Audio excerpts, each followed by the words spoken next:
Bonjour ou bonsoir et bienvenue pour un nouveau tuto Rox.fr. Dans cette vidéo, je vais vous parler des rôles dans les territoires et les sous-zones. Premièrement, à quoi sert un rôle? Un rôle permet de différencier plusieurs groupes de personnes dans un territoire ou une sous-zone de par les permissions et responsabilités que le propriétaire décide de leur attribuer. Allez dans l'interface de gestion du territoire en cliquant sur le menu Rox.fr, puis Mes territoires, puis Liste des territoires. Pour rappel, vous pouvez aussi y accéder en tapant la commande /land dans votre territoire. On va ensuite dans la gestion des rôles globaux. Vous voyez ici 4 rôles, qui sont les rôles par défaut, et qui ne peuvent pas être supprimés. De droite à gauche, il y a les touristes, qui sont les joueurs ne faisant pas partie de votre territoire, ce sont juste des visiteurs de passage. Et puis il y a les habitants, qui seront considérés comme membres de confiance. Puis les adjoints, qui sont là pour épauler le propriétaire, et ont des permissions élargies. Enfin, il y a les propriétaires, justement, qui peuvent directement modifier le territoire et les autres rôles. On peut modifier les droits d'interaction des différents rôles, ainsi que leurs différentes responsabilités administratives. Prenons par exemple les habitants, ceux étant joueurs de confiance dans le territoire. Je clique dessus et on peut voir plusieurs options. La première est tout simplement une liste de ceux étant dans ce rôle, afin de retrouver facilement les joueurs ayant ce rôle. À côté, on voit l'icône utilisée pour ce rôle, qui peut être changée en cliquant dessus. L'icône sera remplacée par l'item qui se trouve dans votre main principale. Là par exemple, je tiens une tête de zombie. Je clique, et voilà. L'icône des habitants est maintenant une tête de zombie. Vous pouvez aussi modifier le nom du rôle en cliquant sur l'étiquette.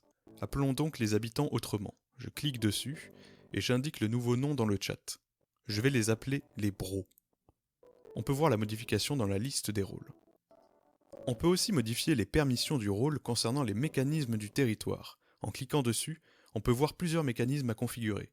Est-ce que le rôle peut poser des blocs, détruire des blocs, ouvrir les portes, ouvrir les conteneurs, ramasser des objets, etc. Autre paramètre à régler, les paramètres de gestion, qui pourront déterminer les responsabilités du rôle. En cliquant dessus, on peut par exemple décider si ce rôle peut claim des chunks pour le territoire, coller son territoire au vôtre, modifier le point de spawn, retirer de l'argent de la banque du territoire, créer des sous-zones, etc. Pour l'exemple, je vais faire en sorte que les bros puissent agrandir le territoire en créant des chunks. Enfin, dernier paramètre concernant les rôles, vous pouvez faire en sorte que le rôle soit aussi créé ou non sur les futures sous-zones. Le fonctionnement des rôles reste strictement le même pour les sous-zones, mais il faut néanmoins faire attention, car par défaut les rôles ne sont pas automatiquement reportés sur les sous-zones. Prenons par exemple la sous-zone test, qui est dans ce carré entouré de dalles de pierre. En regardant ces rôles, on peut voir qu'il y a les propriétaires, les habitants et les touristes, tout comme le territoire. Mais ce ne sont pas les mêmes. Ce sont des rôles séparés du territoire, qui ont juste le même nom. D'où l'importance de préciser si les rôles du territoire doivent être reportés sur les sous-zones ou non. Vous pouvez, si vous le désirez, créer un nouveau rôle, dont le paramétrage restera strictement le même que les autres. Par exemple, je vais créer le rôle nommé VIP. Je clique sur le bouton de création et indique le nom dans le chat. Voilà, mon nouveau rôle VIP est créé et peut être modifié.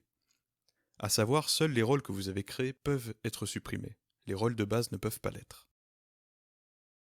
Voilà, vous savez tout sur les rôles et comment les configurer. Combinez cela à tous les autres paramètres de territoire et vous pourrez créer une véritable hiérarchie. Sur ce, bon jeu à vous.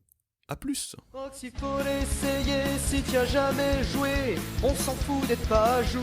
Les Roxiens sont des amours. Posez des questions, les joueurs répondront. Les embats sont là aussi au cas où y a un